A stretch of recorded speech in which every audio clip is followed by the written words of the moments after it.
सभी साथियों को मेरा नमस्कार। स्वागत है आप सबका आज 16 सितंबर के जनसत्ता विश्लेषण में। आइए शुरू करते हैं आज का जनसत्ता विश्लेषण बिना किसी देरी के। प्रथम पृष्ठ में कई राजनीतिक खबरों के बीच एक महत्वपूर्ण खबर है कि समुद्र के रास्ते दुनिया की परिक्रमा करेंगी नौसेना की 2 महिला अधिकारी। भारतीय नौसेना की 2 महिला अधिकारी लेफ्टिनेंट कमांडर रूपा ए और लेफ्टिनेंट कमांडर दिलना के जल्द ही समुद्री मार्ग से दुनिया का चक्कर लगाएंगी। नौसेना प्रवक्ता कमांडर विवेक मधवाल ने रविवार को बताया कि रूपा और दिलना नौसेना के नौकायन जहाज INSV तारिणी पर सवार होकर दुनिया का चक्कर लगाने के अभियान पर रवाना होंगी। उन्होंने बताया कि दोनों महिला अधिकारी पिछले 3 साल से सागर परिक्रमा अभियान की तैयारी कर रही हैं। मघवाल ने कहा, सागर परिक्रमा एक कठिन यात्रा होगी जिसके लिए अत्यधिक कौशल, फिटनेस और मानसिक सतर्कता की ज़रूरत पड़ेगी। दोनों महिला अधिकारी बेहद कठोर प्रशिक्षण ले रही हैं और उनके पास हज़ारों मील की समुद्री यात्रा का अनुभव है। मधवाल के मुताबिक रूपा और दिलना विश्व भ्रमणकर्ता और गोल्डन ग्लोब रेस के नायक कमांडर सेवानिवृत्त अभिलाष टामी की देखरेख में प्रशिक्षण हासिल कर रही हैं। मतलब कि बहुत ही पॉजिटिव खबर है। INS तारिणी इनका नौका होने वाली है जिससे वो पूरे वर्ल्ड का ट्रैवलिंग करेंगी और ये हैं इंडियन नेवी से। ठीक है, ध्यान रखिएगा। और दोनों हैं महिलाएं। कहाँ पे निकली हैं वर्ल्ड टूर पे, समुद्र यात्रा से। ठीक है ना, आगे बढ़ते हैं। समुद्र यात्रा पर कठिन होती है। पैसिफिक ओशन को पार करना ही अपने आप में चुनौती होती है। कभी यूट्यूब पे देखिएगा आप कि कैसे ओशन का विकराल रूप जब आता है ना, बड़े बड़े जहाज डूब जाते हैं। तो बहुत ही कठिन यात्रा होगी ये। कल्पमेधा से शुरुआत करेंगे। अपूर्ण, अनिश्चित अथवा भ्रष्ट परंपराओं का इसलिए अनुसरण करना है कि हम गलत फैसले की गलतियों से बच जाएं। मतलब अपूर्ण, अनिश्चित अथवा भ्रष्ट परंपराओं का इसलिए अनुसरण करना कि हम गलत फैसले की गलतियों से बच जाएं, केवल एक खतरे की दूसरे खतरे से परिवर्तित करना है। हेक्ले, बहुत ही सही बात है। और आज का प्रथम लेख है दूसरे ग्रहों के जीवन पर नज़र। अब इसरो भी जो है एलियंस पे और दूसरे ग्रहों पर नज़र रखने का प्रयास कर रहा है। देखते हैं अभिषेक कुमार सिंह क्या कह रहे हैं इस विषय में। आम इंसान ही नहीं, खुद वैज्ञानिक परिग्रही सभ्यता के बारे में जानने को इच्छुक रहे हैं, मगर इस मामले में शीर्ष वैज्ञानिक संस्थाएं अभी कुछ भी ठोस रूप से कह नहीं पाती हैं। अनजान वस्तु में UFO और उड़ान तश्तरियों को देख जाने के हज़ारों दावे हैं, मगर कोई शीर्ष वैज्ञानिक इस पर कुछ कहने की कोशिश करता है तो इस पर सनसनी ज़्यादा पैदा होती है। ठोस कम हासिल होता है। उसकी वजह है कि इन वैज्ञानिकों के पास भी अपने बात साबित करने के लिए ठोस साक्ष्यों का अभाव होता है। मगर अभी इसरो प्रमुख ने सोशल मीडिया पर यह धारणा व्यक्त की है कि इसकी बहुत संभावना है कि परग्रही सभ्यताएं हमारे मुकाबले में ज़्यादा उन्नत हो और वह हमें देख रही हो या हम पर नज़र रख रही हो। इसी की बहुत संभावना है कि पृथ्वी पर दूसरी दुनिया के प्राणी आते रहते हों। अब मतलब दुनिया भर की वही बातें हो रही हैं। एलियंस की बात यहाँ पे कर रहे हैं, अनआइडेंटिफाइड फ्लाइंग ऑब्जेक्ट्स UFO की बात कर रहे हैं। और जो कि हम जानते हैं बहुत ही कंट्रोवर्शियल टॉपिक भी रहता है, क्यूरियोसिटी भरा भी रहता है। US से लेकर ऑल ओवर वर्ल्ड में कई वेब सीरीज़ और मूवीज़ बनाई जाती हैं, डॉक्यूमेंट्रीज़ बनाई जाती हैं एलियन साइटिंग्स को लेकर। तो देखते हैं भारत भी इसमें प्रयास कर रहा है खोज करने में अन्य ग्रहों और ग्रहजीवियों को। और जैसे जैसे बीते वर्ष 23 में अमेरिका अंतरिक्ष एजेंसी नासा ने कहा था कि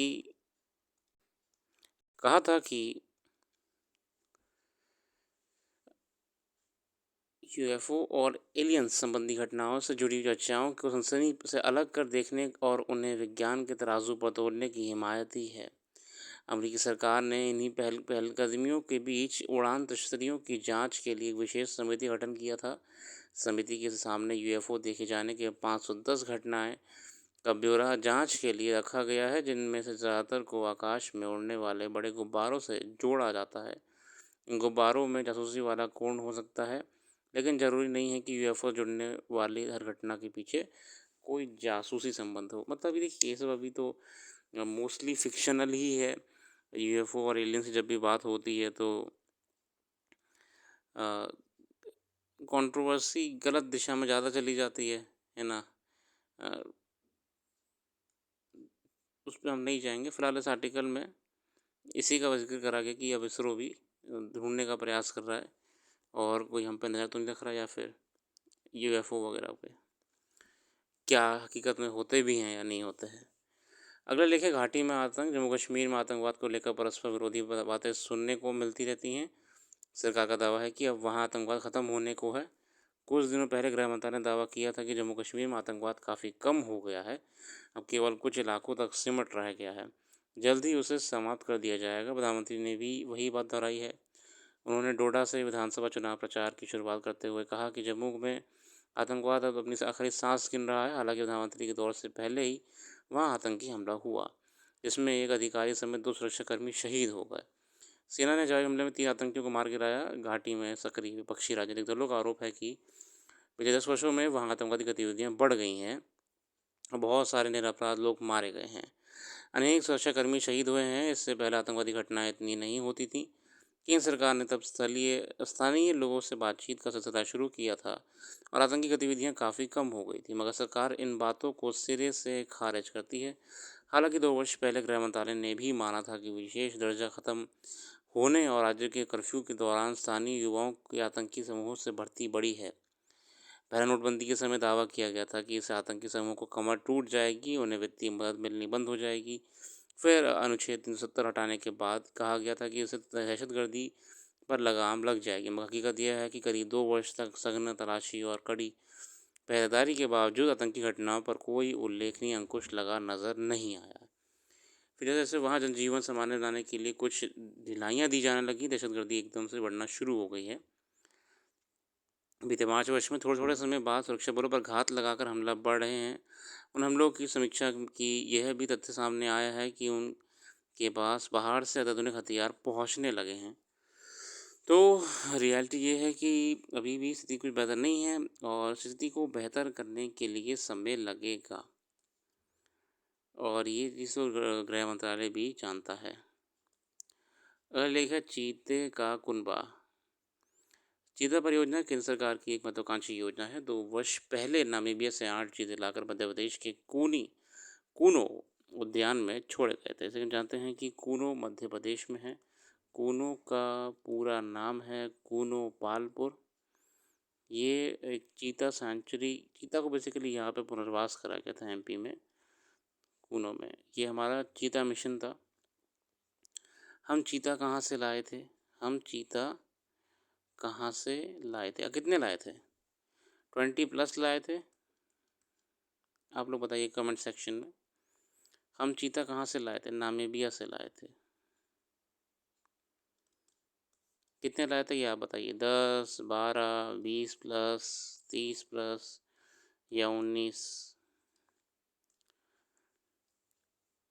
हालांकि तब काफ़ी आशंका जताई गई थी कि भारत की जलवायु चीतों के अनुकूल नहीं है और शायद वह ज़्यादा दिन जीवित नहीं रह पाएंगे, मगर अब वह आशंकाएं काफ़ी हद तक निर्मूल हो चुकी हैं। उसके 1 वर्ष बाद दक्षिण अफ्रीका से 12 चीता मंगाए गए थे। हालांकि इस बीच 8 चीतों ने दम तोड़ दिया, पर बचे हुए चीतों ने 17 शावकों को जन्म दिया, जिनमें से 12 जीवित हैं। स्वाभाविक है कि इसे उत्साहित होकर सरकार ने अब केन्या से चीते लाने का समझौता किया है। भारत ने इसे अंतिम रूप दे दिया है और केन्या प्रशासन से इस पर मंजूरी का इंतज़ार है। केन्या से लगाए गए जाने वाले चीतों की गुजरात के बनी घास के मैदानों में बन रहे प्रजनन केंद्र में बसाने की योजना है। ऐसा नहीं है कि चीतों को बसाने की कोशिश इससे पहले नहीं हुई। अंग्रेजों के शासन में भी इसके प्रयास हुए, मगर यहाँ के जलवायु और शिकारियों पर अंकुश न लगा पाने की वजह से चीतों का कुनबा बढ़ नहीं पाया। अच्छी बात है कि अब कूनो उद्यान में चीतों का परिवार बढ़ रहा है। उनकी संख्या 25 हो गई है। हालांकि योजना थी कि चीतों को कूना में स्वतंत्र विचरण के लिए छोड़ा जाना था, मगर इनमें बीमारियों और शिकारियों आदि के भय से उन्हें अभी तक पिंजरों में ही कैद रखा गया है। मतलब उनको जहाँ पे रखा जा रहा है वो एक लिमिटेड स्पेस है, उनको वाइल्ड में नहीं छोड़ा जा रहा है। और देखते हैं आने वाले समय में कैसा रहने वाला है। हालांकि बीते कुछ लंबे समय से नामीबिया ने भी कई प्रशंसन भारत सरकार पर उठाए थे। नामीबिया ने ये कहा था कि जो लगातार चीतों की डेथ हो रही थी, तो नामीबिया के साथ खुल के भारत सरकार ने संपर्क नहीं रखा, भारत के साथ खुल के कोई भी विचार विमर्श नहीं करा।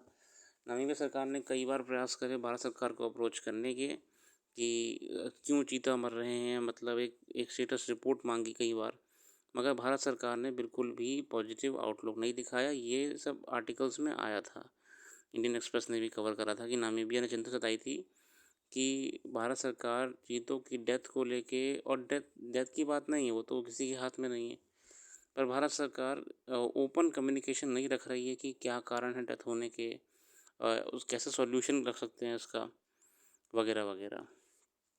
तो ये भी नामीबिया ने आरोप लगाए थे जब लगातार चीतों की मृत्यु हो रही थी। कोई दिक्कत नहीं, समय लगता है पुनर्वास करने में और किसी भी पशु जानवर को नए क्षेत्र में अपने आप को ढालने में। बहरहाल आगे बढ़ते हैं अपने अंतर्राष्ट्रीय खबरों की ओर। तो अब देखते हैं अमेरिकी चुनाव के अलावा और क्या हो रहा है। भारत के साथ दूर कर ली है गलतफहमियां, अब अच्छे रिश्ते। मालदीव जो कि पिछले साल कुछ ज़्यादा नाराज़ हो गया था, और अब विदेश मंत्री कह रहे हैं कि ऐसा कुछ भी नहीं है, हम अब दोस्ती का रास्ता अपना रहे हैं, जो कि अच्छी बात है। भारत सरकार ने हाल ही में कुछ रक्षा समझौते भी करे हैं मालदीव सरकार के साथ। अगर देखें वेनेजुएला के राष्ट्रपति की हत्या की साजिश, 6 विदेशी गिरफ्तार, जो कि दुखद है। अंतरिक्ष की सैर कर के धरती पर लौटे जेरेड आइजैकमैन। अरबपति प्रौद्योगिकी उद्यमी जेरेड आइजैकमैन अपने साथियों के साथ 5 दिन की अंतरिक्ष की सैर कर रविवार को धरती पर लौट आए हैं। ये असल में प्राइवेट टूरिज़्म के रूप में गए थे। अगर आप जानते हैं कि कमर्शियल स्पेस टूरिज़्म भी लगभग शुरू हो चुका है, तो उस अभियान में ये गए थे। ये कोई प्रॉपर एस्ट्रोनॉट नहीं, ये अरबपति व्यक्ति हैं, तो प्राइवेट स्पेस टूरिज़्म में गए थे। और खेल जगत की कई खबरें हैं हमारे समक्ष, जिसका अध्ययन आप कर लीजिएगा। हम आज के लिए इतना ही रखेंगे। भारतीय F2 ड्राइवर F2 कुछ मैनी दुर्घटना में बाल बचे। ये फॉर्मूला रेसिंग कार्स होती हैं, वो वाले इवेंट्स होते हैं। तो आज की देखते हैं। अपना कीमती समय देने के लिए बहुत बहुत धन्यवाद, और फिर आएंगे नई वीडियो के साथ। आपका दिन शुभ हो।